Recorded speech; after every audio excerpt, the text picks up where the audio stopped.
Perfect. We're now live everywhere. Good evening, everyone, and welcome. Hi. Today, our topic is psychology students' lessons for success. Right. So who do I have with us today? I have Joanna. Joanna is a dedicated psychology student and passionate advocate for women's health and culturally sensitive mental health care. She served in various student leadership roles where she championed student well-being and inclusivity. She has a Bachelor's of Science in Human Life Sciences, as well as psychology at Stellenbosch University. And this led her to pursue her honors in psychology with a focus on the intersection of culture and mental health.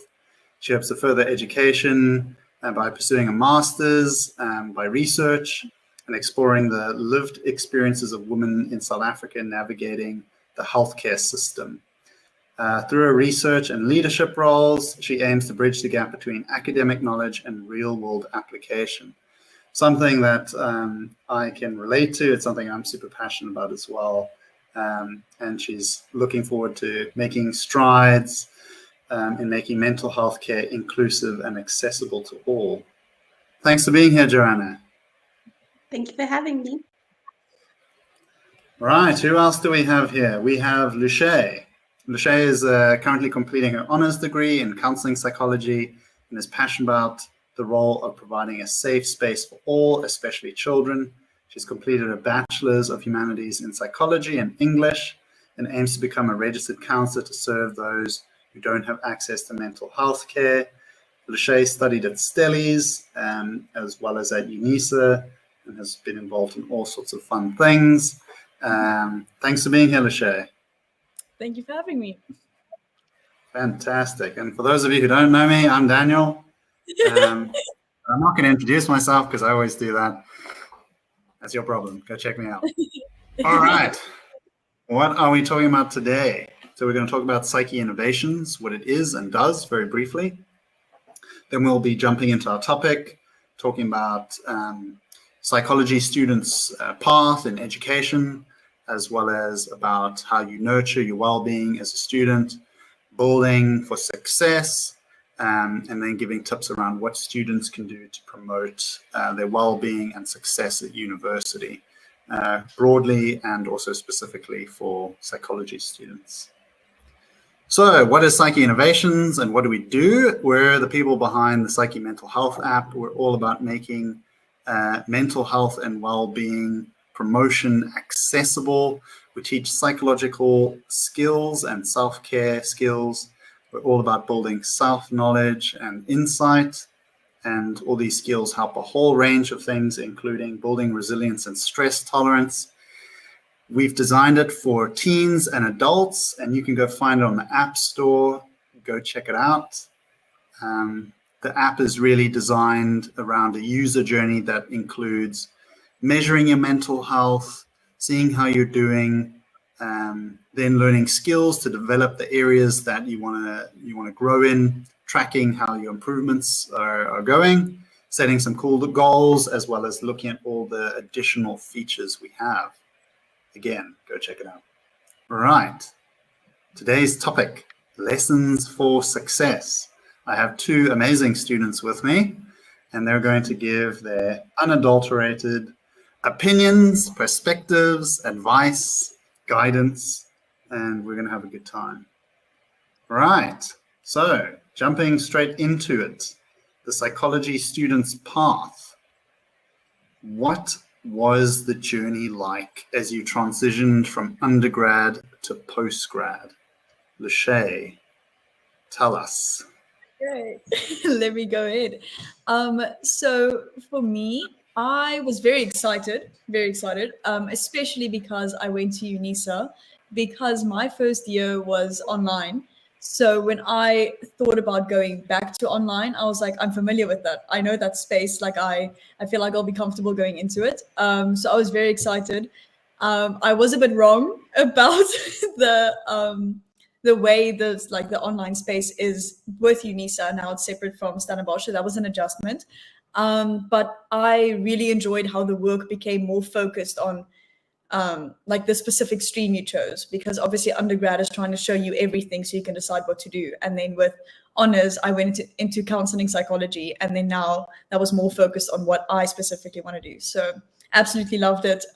Difficult, but as expected. So yeah, no, it's great.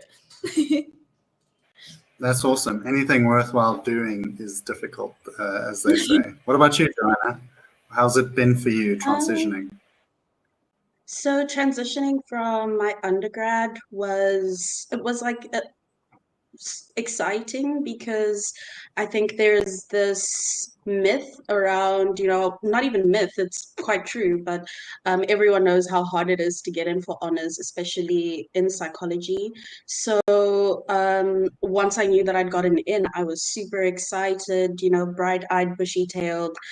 The world is your oyster. But when it then, like, reality kind of hit as we started getting into the course, and I was like, oh, this is still an uphill battle. There's still a lot more, that I have to do, a lot more courses, a lot more other things that I have to apply for that are even harder to get into. So yeah, that was my experience. And while managing those feelings, I'm also working towards my honors degree. So it was challenging. It was challenging just having to juggle all of that and then ask yourself, so what do I do next? Yeah, it is quite a juggling act going, being a student, being involved in this and that, and all the stresses. I think just being a student by itself is a lot, and is more than enough. But you two, as well as many other students, can relate to it. They're involved in so many different things. So I guess that's sort of one of the other questions that we wanted to ask. What were some of the challenges that you dealt with in undergrad and honors, and how did you deal with some of them? So first, what were the challenges, and then we'll go with how you dealt with them. And so the challenges I experienced in undergrad were, the normal student challenges, just trying to get the next submission in and the test. And I think I focused a lot more on getting the right grades, because everything for me to get into honors, everything was dependent on my grades. And I only sort of kind of realized that, oh, there's supposed to be a lot more extracurricular that I can do that will just build up my experience. And I didn't really think about that. I was very involved in student leadership because that is like a passion of mine, a personal passion, but not really something that I guess helps towards getting into, the counseling and the clinical, even, all of those specialized areas within psychology. So that was a big challenge now as an honors student, and you're being told, if you want to get into this program, you need experience, you need this. And it's been hard trying to juggle still getting good marks during my honors degree, because that's also necessary to take the next step into masters, but also like getting the experience as well. And research is hard. I came from a science background, so having to write essays was so challenging, still is, but it's been fun, just challenging, and it's forced me to grow in a lot of ways, a lot of areas, and to think outside the box as well. That's awesome. Yeah, I can relate to that. I did a BSc first before I moved into psychology, and there was a lot of writing skills, and like the different spheres in academia teach different skills and competencies from my experience, all extremely valuable. And when you move into a new area, like, oh no, in some ways I'm kind of starting from scratch all over again. Yes, definitely. I don't know if Lushe can hear us. Hopefully she can, but I think her internet's struggling a bit. So if you can, what were the challenges you experienced, Lushe? I'm going to take that frozen face as a no. So what were sort of some of the motivations that got you into studying psychology? As in like before I got into psychology, from the beginning, my motivations. Okay. Yeah.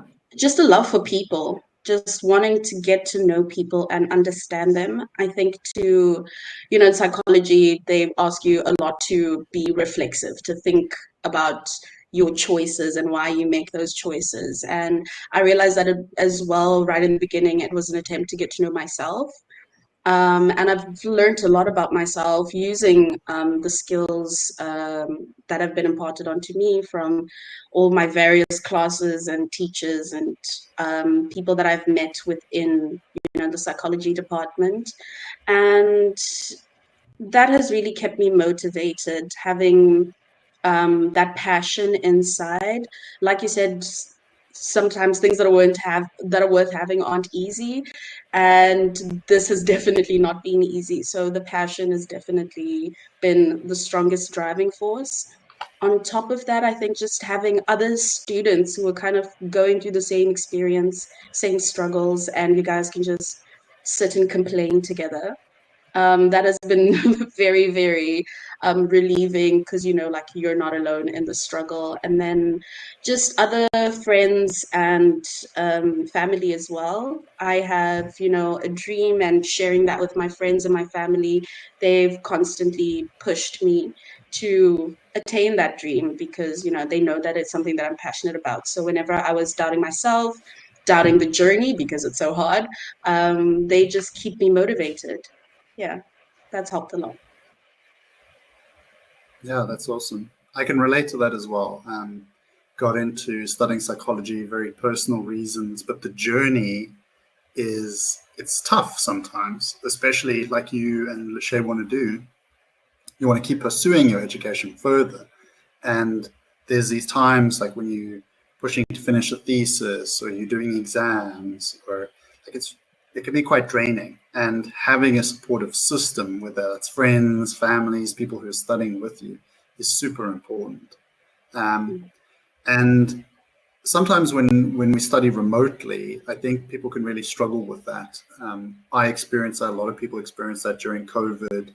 But other people, they don't mind. I think you can still build a digital community and experience it that way. Okay. Uh, we'll move on to Michael's comment here. Michael asked us, other than academics, what did you find most challenging as a postgrad?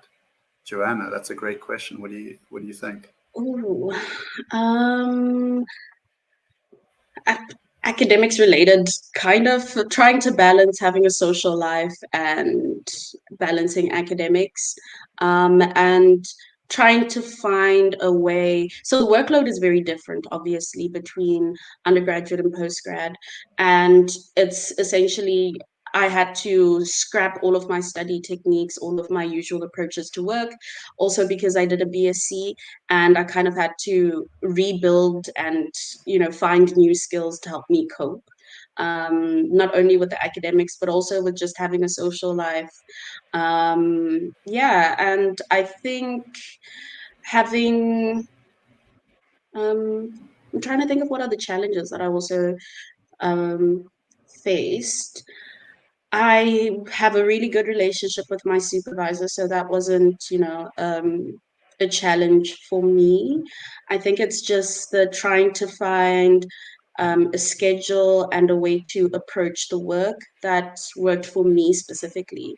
And that took me a while, and I already have work I'm supposed to do in hand in. So it's like you're going through the process, but also figuring out how to go through the process. And I realized, sometimes I might figure it out 2 weeks in or 2 months in, as long as I don't have it figured out at the end of I'm only figuring it out at the end of the year. And I think I've got a good handle on just how I approach everything with regard to postgrad. And yeah, just trying to stay afloat mentally, I think, was another challenge because it can be like applying for masters or other programs. It can be very challenging and demoralizing, I think, or demotiv like demotivating essentially. So that is challenging, like just keeping up the motivation. Like, yes, I love this. This is, my vocation. I feel a calling towards psychology.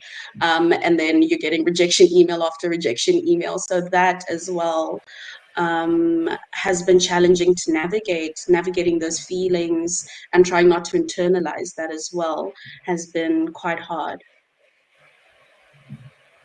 Yeah, Joe, you touched on quite a few things. Honors is a particularly busy year where there's like you're running around like a bit of a headless chicken, doing this, doing that. The pressure's intense. That was kind of my experience of honors. It just was a big blur. You try to do as much as you could and soak it all in. But the later years, to answer Michael's question from my perspective of postgrad, is that being in academia and studying a long time can also be quite an isolating process. That you become an expert in a specific topic. Not that many people know what you're doing. You're working for long stretches of time. Your friends and peer groups that aren't studying, advanced degrees, they go into the workforce and they're earning money and whatever. So there's also all these like social comparisons we start to do that aren't directly challenges of being a student, but they do affect you. Financial stress being another one. So I think there's a lot of things that people deal with as they study. Lushe, I don't know if you can hear us. I hope you can. What were some of the challenges you found as a postgrad? I apologize for my my lack of Wi-Fi connection, but I am back. The challenges I faced, I think I had that sense of isolation, specifically because everything is through like just online service now. So luckily we have groups on WhatsApp, so we get to bond there in moments of stress. So that's been nice, people making their jokes and everything. But yeah, I think if you don't go out of your way to make sure that you still have that student community, you're not going to have it. So I think just having to remind myself of that and making that effort to like talk to my fellow students that I have in my degree and stuff like that, and also seeing my friends more, because I used to just see them on campus and now I don't anymore. So now I have to like make separate plans. So yeah, I think just like Joanna also said, is to keep that social aspect while also just trying to get through the year doing what you have to do was the biggest challenge. Yeah, it is a big challenge. And I think this sort of connects nicely to a question we have here from Jesse. How did your relationships with your peers change from undergrad to postgrad? That's such a great question, actually. Mine changed quite a lot. I had a big friends group when I was doing undergrad. You have a lot more free time, which is a good thing. You kind of shaking the tree of how you think and interact with the world, and you need to be involved in all these committees and sports and things. And then when you go into postgrad, it's like everyone's hyper focused on the same thing, which is great, and you can all kind of talk the same lingo and whatever. And you have an opportunity to make really deep connections and friendships. I think the thing that exists that a lot of people experience is like a competition, especially in honors, and sometimes you experience it in masters and PhD. There's almost this like air of competition, which doesn't need to be there. You're not competing with people. If you pass, it doesn't affect them. You should all do well together. So I found that one really weird. I don't know how you guys experienced it. Joanna, we'll start with you. So I actually realized this year that in like postgrad, friendships are maintained over like coffee dates or something, where you just invite each other for a cup of coffee and that's how you catch up because you literally have no time otherwise. Whereas in undergrad, it was like, oh, let's go out. I've got a birthday party. That does still happen, but it's definitely changed. And I'm guessing that's just how adult relationships work over coffee. But other than that, even with my classmates, we were told, like, sometimes there's competition when you get into honors, but I think I've been very lucky in that my honors group is everybody just works together. Like we're all as confused as the next students, so we're all just like, okay, maybe let's pitch in here. What are you doing here? Let's compare this. And that has been, I think, a real blessing, because everyone's willing to help everybody else out. And yeah, there's been an opportunity for me to make deeper connections and friendships with people, also because we all have a shared interest, with us being in this class that's just focusing on psychology. So that's really, really helped me in terms of not only making friends that know my struggles, but we can talk about the same things. And, there's so many different characters from so many different diverse backgrounds, and they're all just fun people. My other friendships, though, outside have kind of been strained a little bit, just because I'm so busy and I can't, always make it for all of the social gatherings and meetings. And I feel bad about it. I feel very guilty. But yeah, that's been the biggest change for me. 100%. I think we have so many important questions that we want to ask. I think we'll just move on to one of them. And Lushe, you can help us. You can give your perspective on this. What advice would you give to incoming students? You can talk about general students and then specifically psychology students. You can choose which one you'd like to do. I'll sort of start with general, because I have my experience of working with first years, so might as well use it. So I think I'm going to start first with not necessarily academic, because I think a really, really, really important thing about coming to university is taking hold of all the opportunities that are presented to you. So if I think back at all the university friends I have now, every single one of them is from some sort of leadership position I did, and then through them I met other people. So I think it's really important that when you go somewhere to take every opportunity that's presented to you and join anything that looks interesting that you want to try, even if you just try it once. That go and find community is my main thing that I would say. And then with actual studying, I think just don't put too much pressure on yourself, especially in first year. You want to do well, but it's not that serious yet. Like you're going to be fine. It is a big jump from matric to first year. So I think just to keep that pressure off of yourself and to take it as it goes and as it comes, and then make use of the people around you, ask for help, and then that's my basic advice. Yeah, I completely agree. Joanna, I don't know what your thoughts are. I definitely agree on the community aspect. University can be very lonely, like you said before, Daniel, isolating, if you don't go out of your way to build a community.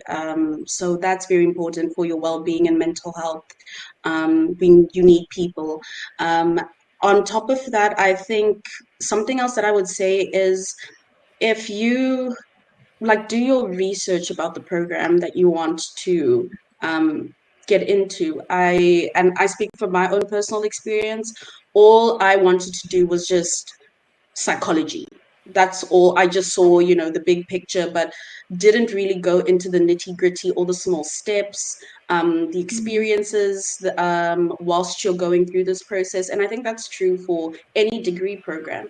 Do your research, look at how many years you'll have to sacrifice to academia, and, money wise, finances, as well as just, is this, you're allowed to change your mind. That's okay. But I would definitely say, before you get into it, do your research about everything part of that process. And then when you get into it, you find out you don't like it.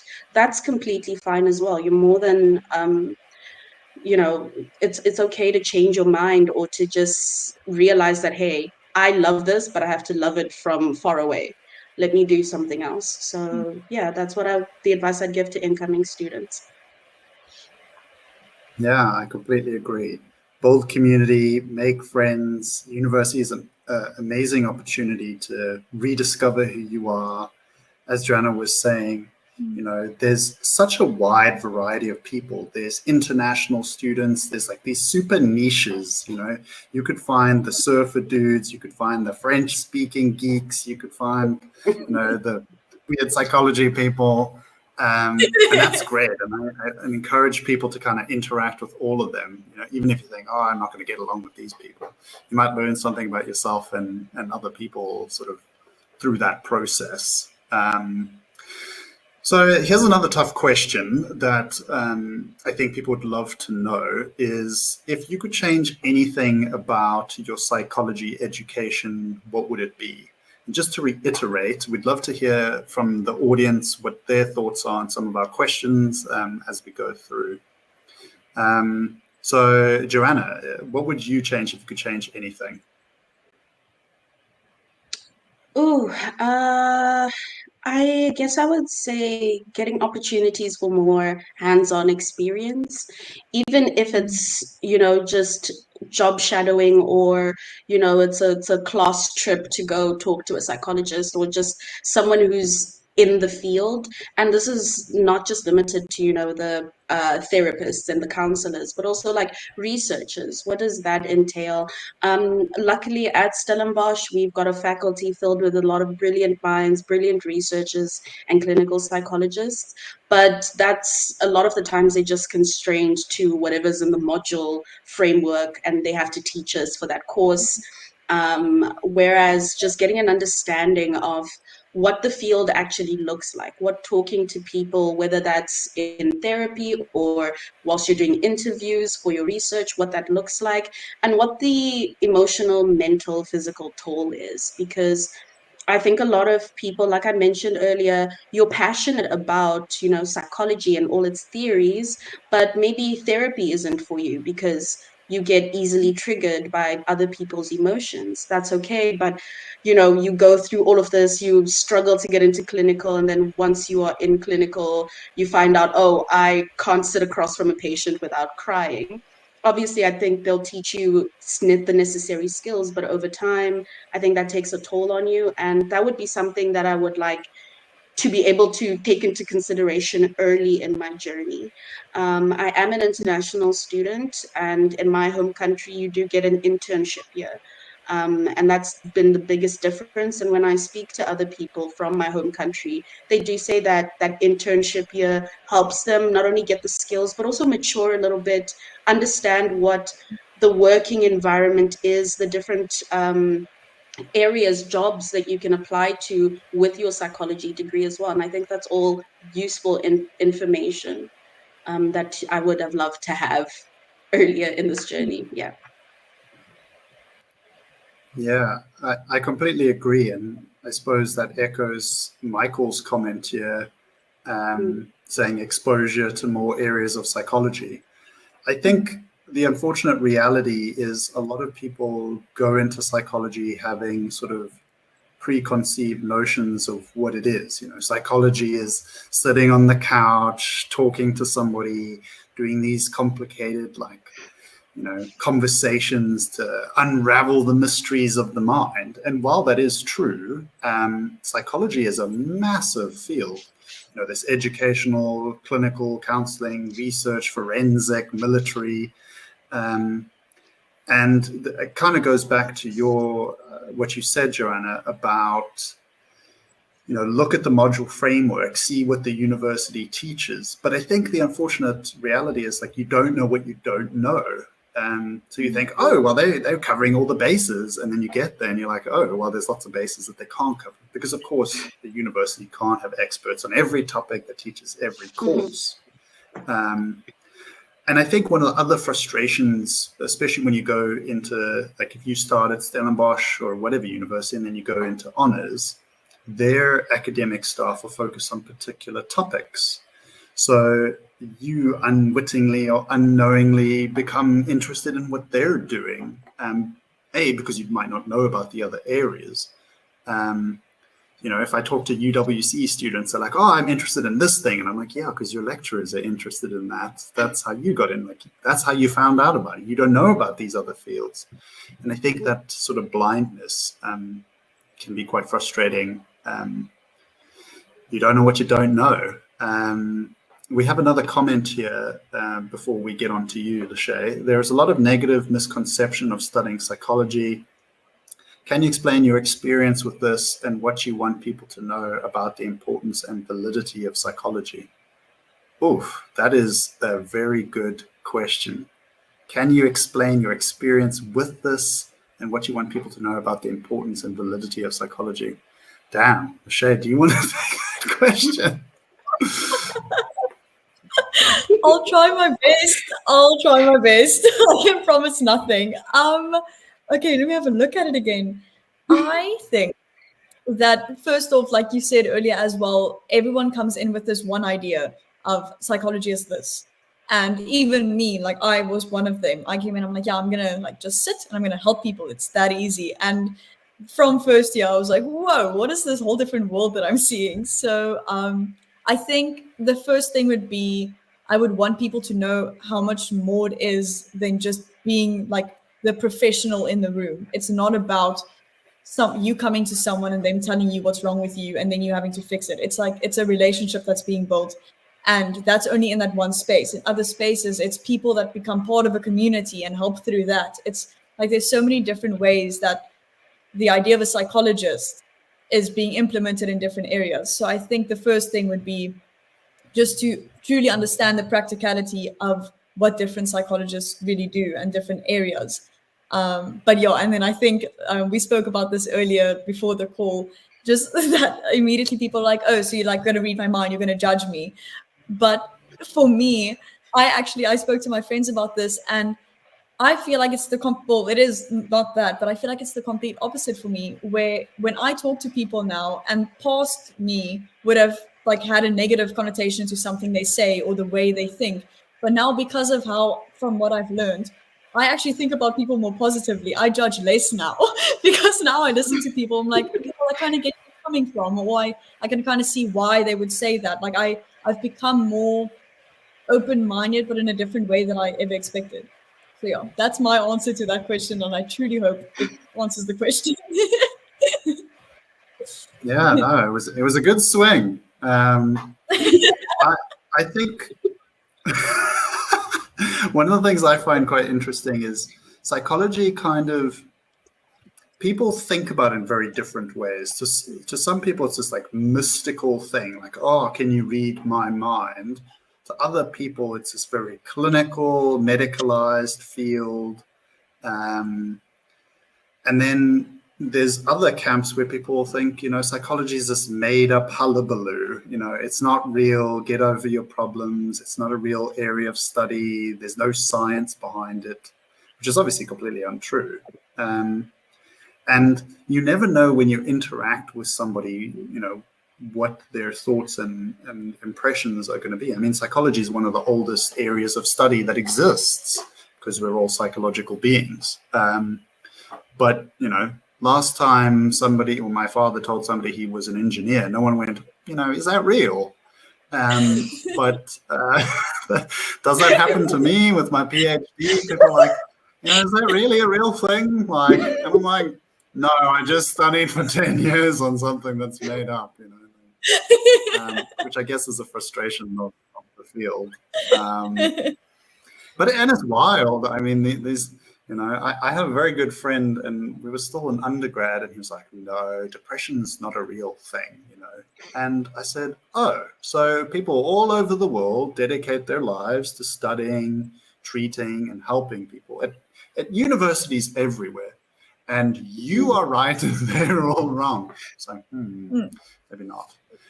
Probably wasn't the best way to answer that question, but I think it's a fascinating, it's really a fascinating one that comes up. Lushe, you didn't really get a chance to answer the question. I don't know if you have a very quick answer. If you could change anything about your psychology education, what would it be?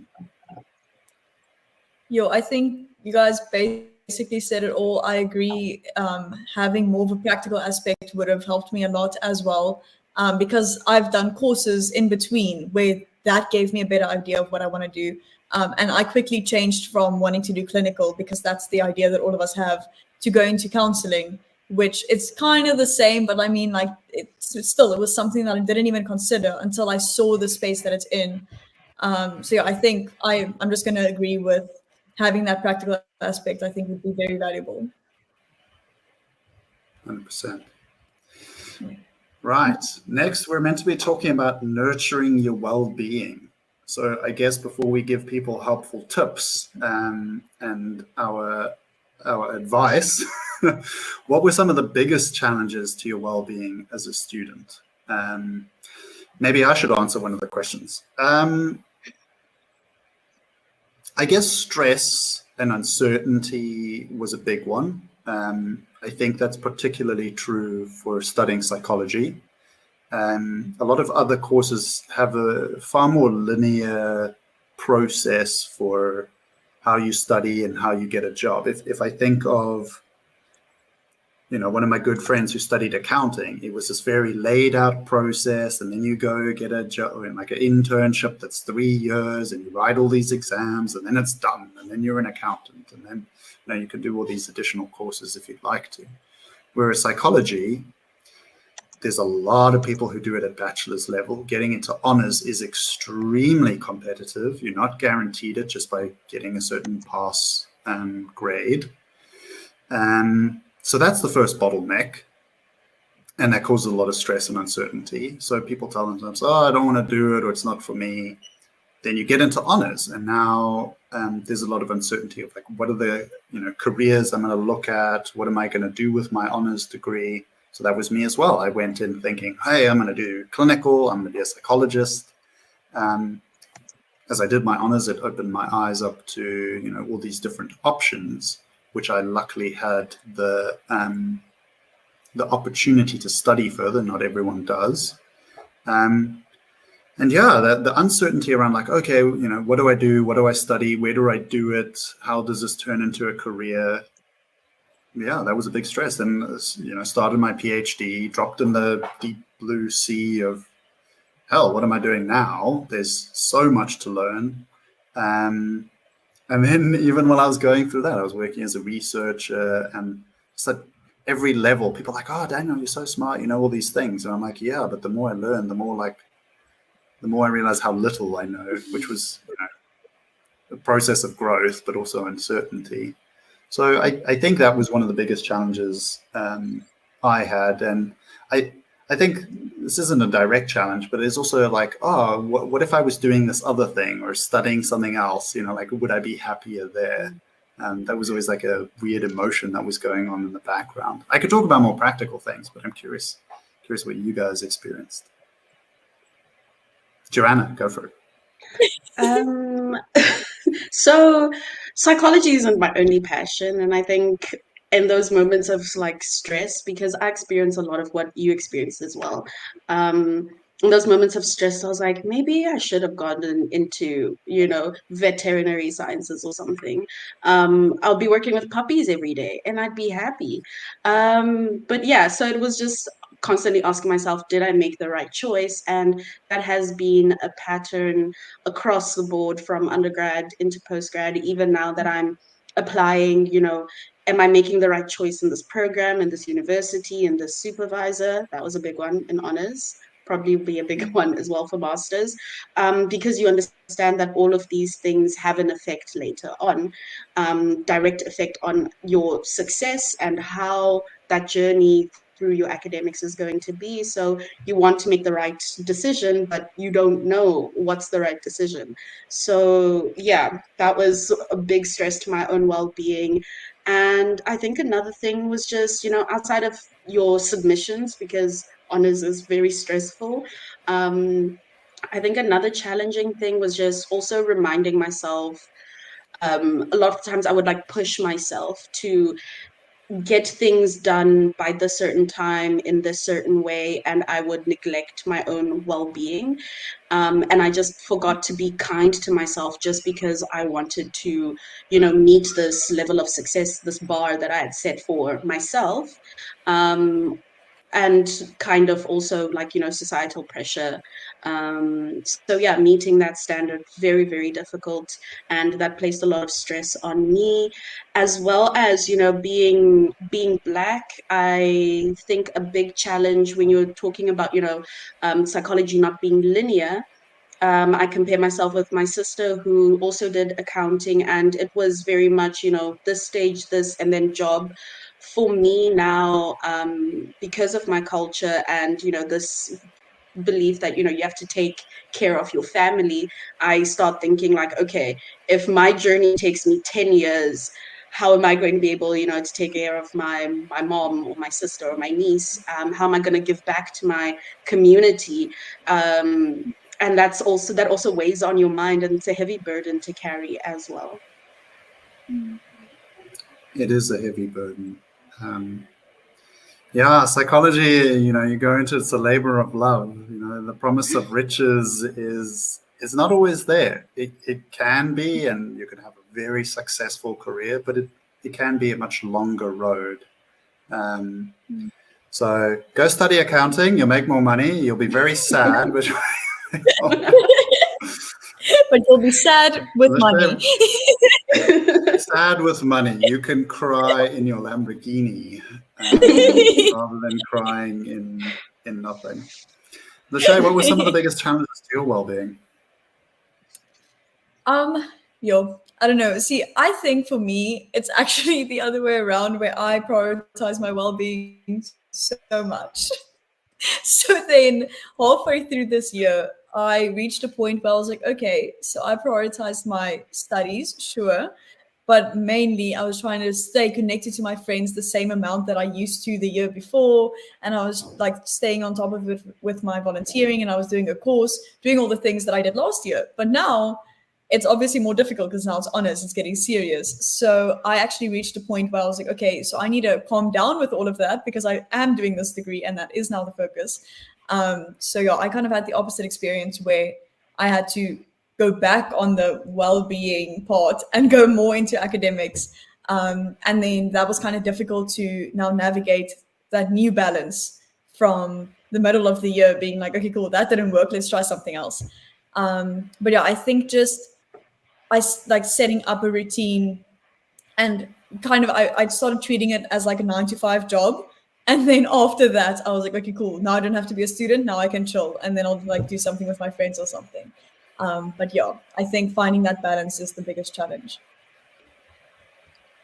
Yeah, I completely agree. And I love what you said there, treating it like a job.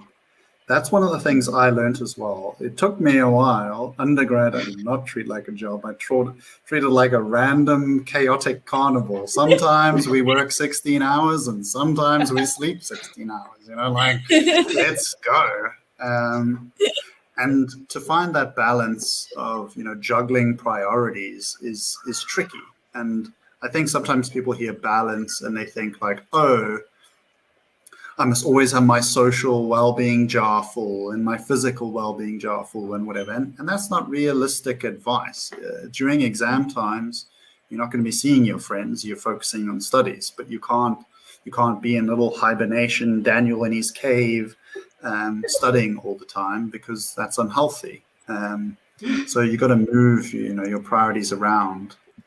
Jesse has a comment here. Prioritizing studies over other important aspects of life was challenging. Finding balance between everything takes work, but it's so important. I hear you, Jesse. What do they do when they agree? It's easy to say, it's difficult to do.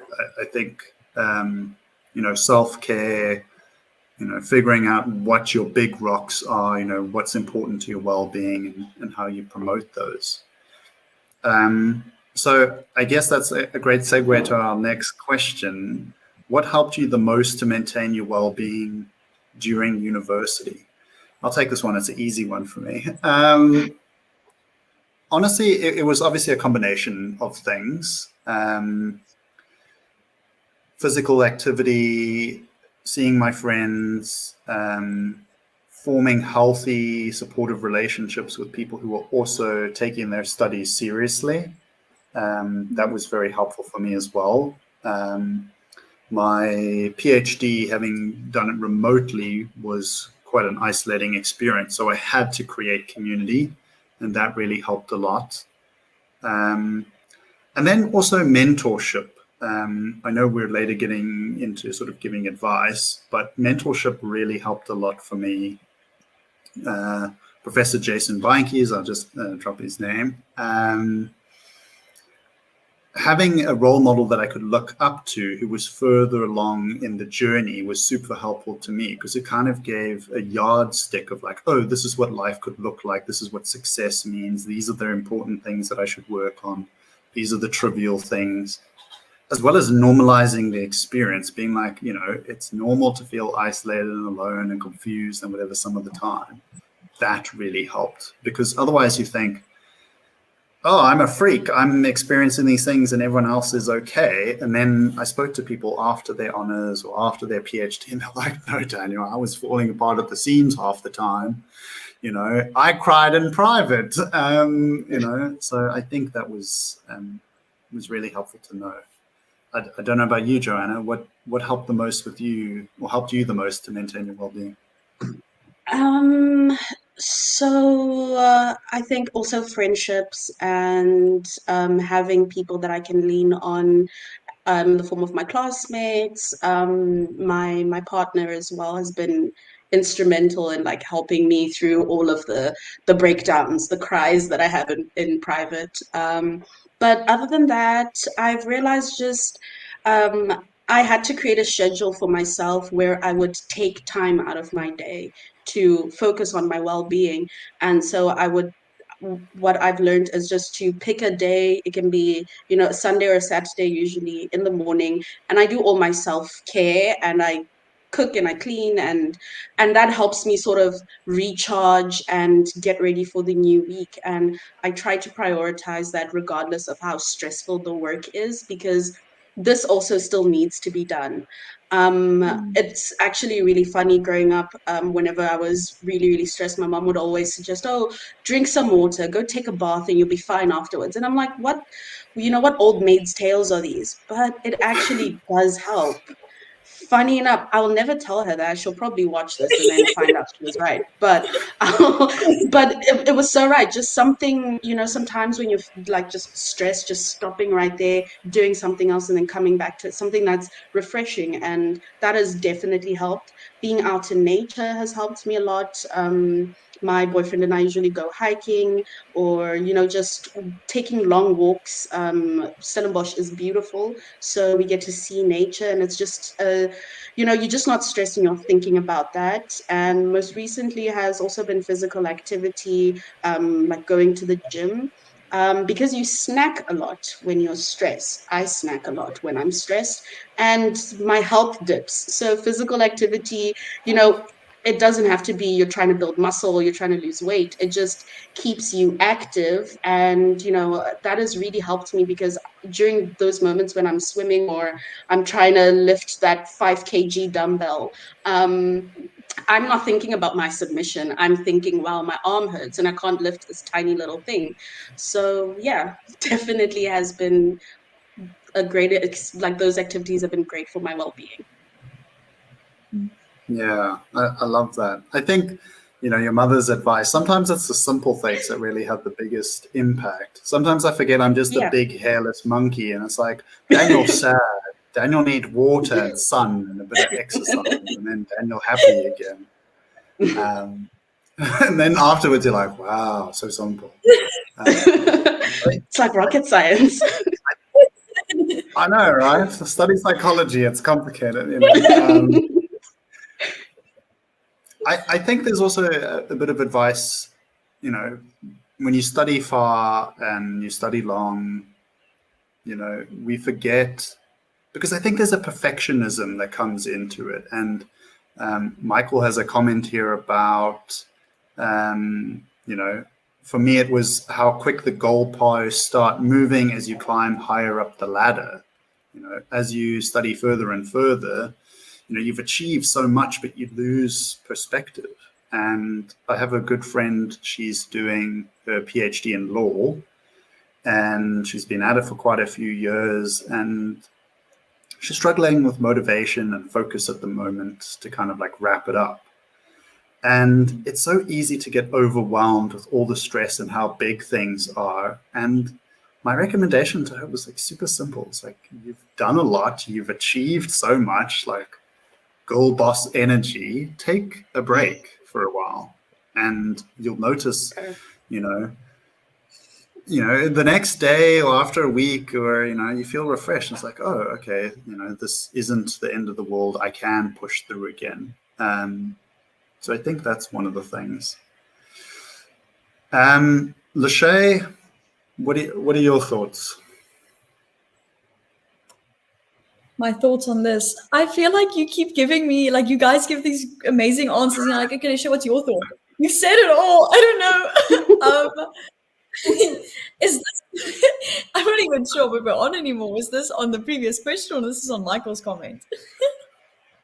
Because I could All comment right, on let's maybe let's ask a new question then. What experiences and resources would you suggest to future students? What's the cheat sheet? What should they do? What should they look at? Thank you so much. Okay, so I'll leave it up there so you don't forget the question. Thank you so much. I appreciate that. I think 100% doing a sort of volunteering. Even like I started at like an animal shelter, which because they like do volunteering, and I was like, what kind? How do I just get into volunteering? But I feel like once you move into a volunteering space and you meet people through that, you find your way into different spaces. So I started at an animal shelter, and now I've spent 2 years working with like 5-year-olds at a school, like with it, like they have learning difficulties and stuff. So moving from those spaces, and happened quite quickly as well, has opened up my eyes so much to different ways that you can impact different communities and different like stages of life and all those kinds of things. So I think 100% just finding volunteering opportunities and finding the space that you feel passionate about. And then I think that could help you find your passion and find what area you would like to go in. So yeah. Yeah, I completely agree. Like, try your hand at everything. There's, if you hate it, you learned that you don't like it. If it was challenging, maybe you learned that there's some growth that needs to take place there. I'm not the best at public speaking. I had to go stand on stage at Paul Gym recently and talk to, an auditorium of high schoolers. And they're looking at me like, this dude's an adult, and I'm like, my legs are shaking a wee bit, but here we go. They weren't really. They were shaking like internally, if you know what I mean. And I think that's great advice, like join the committee, try the new thing. That helps a lot. Joanna, what about you? I would say like the what is called like socializing, or there's a term for it, building like your networking, that's the word. Oh, that took me a while. Networking, yes. Whether that is like, as you mentioned, Lushe, through like volunteering, or any other space, get to know people, and you'll know things that those people know, and you'll find yourself in all kinds of spaces. And don't like shoot down an opportunity just because you're like, oh, this has absolutely nothing to do with what I want, or like my end goal that I envision. Like you said, Daniel, you can learn so many different skills, regardless whether you like it or not. You learn something at least, and you can always apply that. And I would also say just be brave enough to reach out to people. Just because Dr. Daniel Page has a doctor before his name doesn't mean that he'll always ignore your LinkedIn messages. And that's how I here. I just messaged, and I was like, hey, you probably won't see this. And he responded. So just being brave, go speak to people, professors, doctors, people who have a lot of knowledge as well, within right now we're talking about psychology. So within psychology, message them, ask them for, tips or like links to other places. And you'll find that these people, the title is scary, but they're not actually scary people. And they're very open to always giving students a chance, because they were also students and they understand the challenges that come with that. So a lot of them are very, very willing to help. And yeah, just keep at it, keep looking for opportunities, things to do, but don't get overwhelmed by it. Yeah, I completely agree. I think putting yourself out there and speaking to people who have big fancy titles, especially when you're starting out and you're 18, 19, 20. It feels overwhelming. But for the most part, they're nice people, most of them.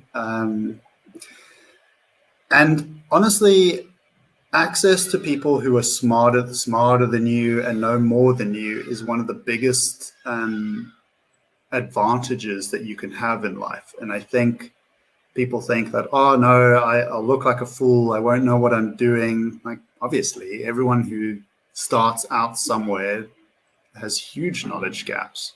But by building your network and putting yourself in new opportunities, you gain so much from it. And that, I think, is one of the things I've learned the most. And also having that growth mindset of there's always new things to learn.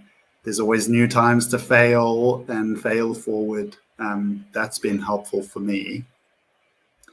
I think also just looking after myself and practicing self-care and looking for self-care resources was always really helpful for me, and I would suggest students do the same.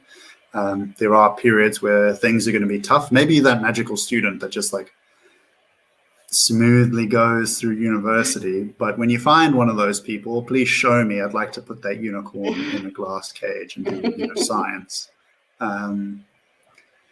Yeah, I think work experience, building your CV, but building it meaningfully is super important as well. I think people sometimes do something just to have it on their CV.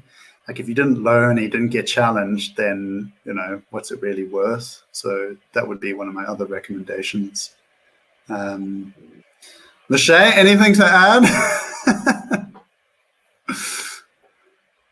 Always punish her right at the end. I don't know if she can hear us now.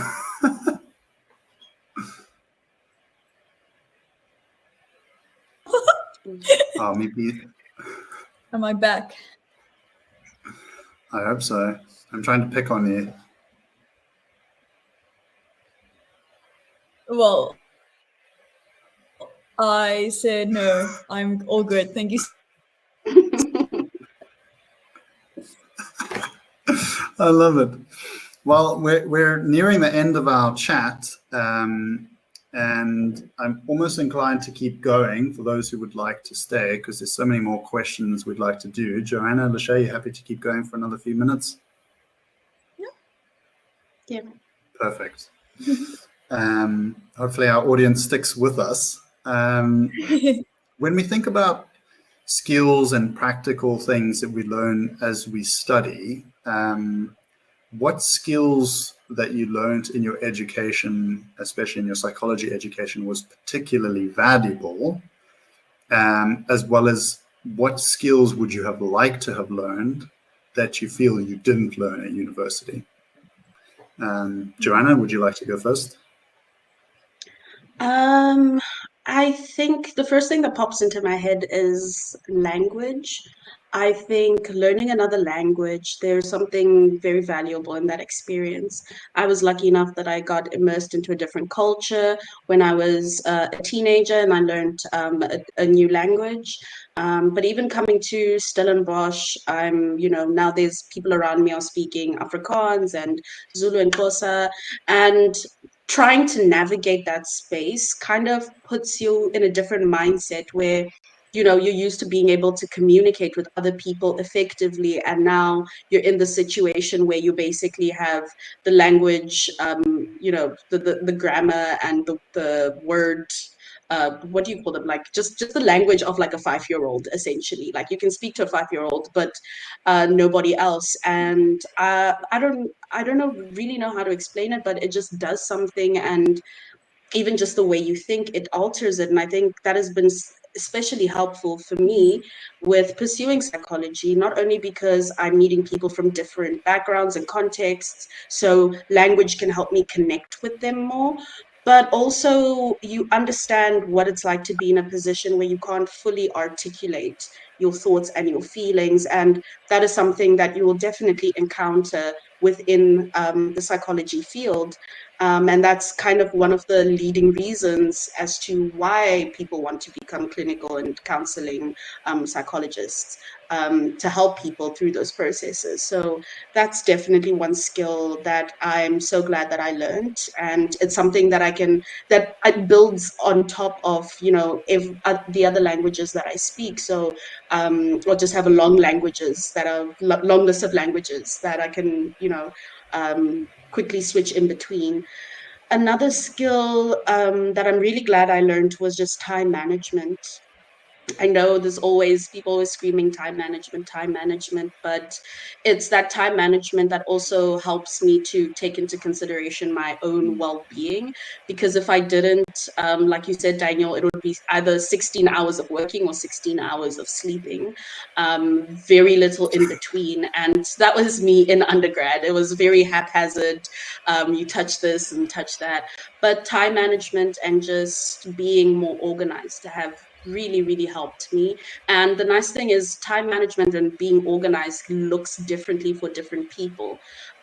So you can definitely play around with it and come up with a strategy to manage your time, your academics and your social life and well-being, in a holistic manner, in a way that actually builds you instead of breaking you down. I love that. The value of language and communicating with people. And I think, a lot of people want to feel understood. And if they can't articulate themselves properly, it just adds another barrier there. And time management, 100%, man. Like it's like your mother teaching or telling you to like have a bath and relax and chill out. They've also been preaching time management, and then you only realize maybe I'm just speaking for myself, but you realize, damn, I actually need this, and then it ends up being the gift. Discipline and time management becomes the gift. Lushe, were there any skills that you found particularly valuable that you learned, or some that you wish you had learned that you didn't? Yeah, so it actually connects to a comment we got from Keanu, as I read it now while you guys were talking, where he stated, fantastic response, how important are psychological skills in day-to-day life? And the reason that connects to me for me is because the most important thing I've learned is active listening, which sounds bad because why wasn't I able to do that anyway? But I feel like I had this idea of what active listening looks like. And it's just like, okay, you listen and listen for the information so you can respond. It's that thing of like when someone says their name, repeat it and then you'll remember, that kind of thing. And that's not what it is at all. So it's something that I've learned, but it's something that I wish I learned through university, which I didn't. Which I don't expect it to really happen, because as far as we've gone, it's very theoretical. It's very like just learn the theories, know what everything's based on. So it makes sense that we haven't learned it. But through the course that I've done, I've learned a lot about active listening and just the power of being there and just like being there in silence as well. So I think that's the most important thing that I've been able to use in my day-to-day life as well, just with my friendships, because I'm someone that talks a lot and I talk fast. So learning the skill of sitting back and just like listening, like truly being there and staying with that person in what they're currently saying and like, yeah, saying, but like living. I think just being able to be in that moment with them is super valuable. And it's really helped me with like even new relationships and new friendships. So yeah, I think that's my answer. Yeah. And all these skills, through experiences in school and then university, you put into a group work project, and obviously you're learning communication skills and collaboration and problem solving, and it's done through the doing. But I sometimes get frustrated that it isn't taught intentionally. There isn't a active listening subject or module in a course, or good communication skills or mindfulness, and the skills kind of like latch on and support one another. Bless you, Joanna. When when Thank we're you. practicing active listening, you also want to be fully engaged and mindful of what's happening. And you also want to be able to manage your emotions and do emotion regulation so that when somebody says something, you don't overreact to it. And you start to see how all these clusters of skills come together. And I guess one of the frustrations for me studying psychology, because for most people, it's their bachelor's education. Very few people go on to do more. Is that you learn all these theories and all these complicated models of how we think about the brain and the developmental stages. But, people come up to you and they say, that cheesy thing, oh, can you read my mind? It was like, no, I can barely read my own mind because, I haven't learned a lot of skills that I can use to help myself and help other people. And it feels like learning those skills are reserved to a very niche group of people who can make it into masters or honors programs that have counseling or clinical aspects or educational psychology aspects that teach those skills. And I think that's a big shame, is that we know these skills work. Where the hell are we supposed to be learning them? So yeah, I guess that's my biggest frustration around university and psychology education. And I know it's not the experience for everyone, but yeah, it's a tough one. Joanna, you mentioned the skills that you really enjoyed learning. Were there any that you wish you had learned at uni? I mean, there's skills that I wish I just learned generally, nothing really specific to university. And oddly enough, it's something that I realized when I started going to the gym, and I realized one of my um, difficulties is just with discipline. Just, all through life, I've been taught, sit down, do your homework, and then when you're done, you can get up and do whatever. And so that's kind of just been hammered in. It's not necessarily discipline. I have no choice in the matter. But now that I'm, doing all these extracurricular activities, especially something like the gym where you need to go regularly, or you should be going regularly, I struggle, with just staying according to schedule because life always happens. So yeah, that's something that I'm slowly trying to teach myself. And I'm not sure how, in a university setting, a skill like that can be implemented. But I think another skill was also just writing skills, I guess more academic related. It wasn't something that you are taught specifically, you're just sort of expected to be able to write. And being able to write an essay in, let's say, like a creative writing essay versus an academic essay, very, very different. I remember, especially in my undergraduate, I got negative feedback on one essay because my lecturer said it was too flowery and it was more, creative writing. So that's not something, it's sort of an expectation. And that's worse if you speak another language, like English is not your mother tongue. So yeah, back to the whole language thing. You already struggle to express yourself. Now you have to express yourself in the constraints of, what academia wants you to produce. Yeah, that's so wise. I think the reality is, and kind of like a wrap-up comment, is that studying psychology or studying at university in general and psychology specifically, there's so much to learn and so much to do that the course is like packed with stuff. So look, see what they're covering before you decide to study it, but realize that a lot of the skills, competencies, experiences that are beneficial and supplementary to your personal and professional development come from volunteering, work, extra courses, joining committees, interacting with, the weird psychology kids on campus. And that's where, downloading a mental health app. And that's where a lot of the additional benefit comes from.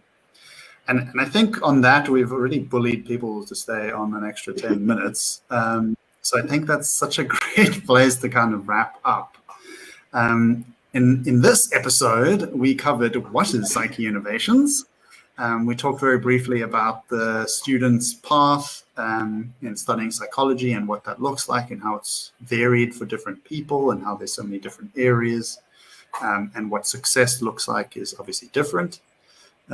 Nurturing your well-being is this balancing act between too much sleep, perfectionism, self-care, all those different elements.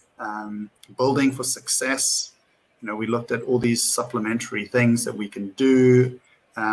Obviously, you can't do them all, but try as many of them as you can. And we gave some recommendations of, actionable things that students can do. I'd just like to say thank you very much to Joanna and Lushe for being here and for everyone watching. Thank you very much for your time. If you haven't already, go check us out on social media, go watch our other cool webinars. Thank you very much, and we'll see you in the next one. Cheers, guys. Bye.